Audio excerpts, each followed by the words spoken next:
بسم اللہ الرحمن الرحیم۔ السلام علیکم۔ اگر آپ لوگ پاکستان سے سعودی عرب جانا چاہتے ہیں یا انڈیا سے بنگلہ دیش کہیں سے بھی سعودی عرب جانا چاہتے ہیں وایا افغانستان کینیا کہیں سے بھی جا رہے ہیں تو آپ لوگوں کے لیے بہت ضروری ہے کہ آپ لوگ اس پہ عمل کریں، نہیں تو آپ کو سعودی عرب سے ڈپورٹ کر دیا جائے گا یا پھر آپ کو قرنطینہ کرنا پڑے گا۔ تو وہاں پہ تو اگر ان چیزوں سے بچنا چاہتے ہیں کہ ڈپورٹ نہ ہو، ڈپورٹ ہونے کے زیادہ چانس ہیں، تو بہرحال یہ آپ نے کرنا ہے۔ اگر آپ سعودی عرب جا رہے ہیں تو آپ 72 گھنٹے پہلے آپ کو مقیم پورٹل میں اپنے آپ کو رجسٹر کروانا پڑے گا کہ آپ نے آیا ویکسین 1 ڈوز لی ہے، 2 لی ہیں، 3 لی ہیں، یہ آپ کو کرنا پڑے گا۔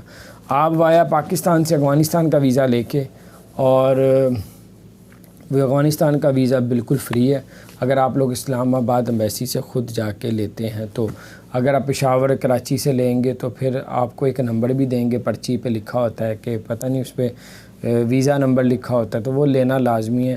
تو نہیں تو افغانستان والے آپ کو وہاں پہ اترنے نہیں دیں گے، آپ کو ڈپورٹ کر دیں گے۔ تو اگر اسلام آباد سے ڈائریکٹ ویزا لیا ہے پھر ہی کوئی مسئلہ نہیں ہوگا، پھر آپ کو کوئی کسی قسم کی پرچی پہ جو ویزا کا کوڈ ہوتا ہے وہ نہیں لینا پڑے گا۔ تو یہ ابھی پچھلے دنوں تھا، ہو سکتا ہے اب اس کا مسئلہ حل ہو گیا، اور میں نے پھر بھی آپ کو احتیاطاً بتا دی۔ اگر پشاور کراچی سے ویزا لیا ہے افغانستان کا تو تھوڑی سی احتیاط کریں۔ 14 دن وہاں پہ قرنطینہ کرنا پڑے گا، اور اس کے علاوہ سعودی عرب میں قرنطینہ کی شرط ختم کر دی ہے، لیکن ویکسین لازمی کر دی ہے۔ ویکسین کے لیے مقیم پورٹل میں جو ہے اپنے آپ کو رجسٹر کروانا پڑے گا 72 گھنٹے پہلے۔ تو یہ اپڈیٹس تھیں۔ اس کے علاوہ حج کے لیے اپڈیٹس یہ آ رہی ہیں، حاجیوں کے لیے پوری دنیا کے لیے اب وہاں سے لوگ نہیں آ کے حج کر سکیں گے۔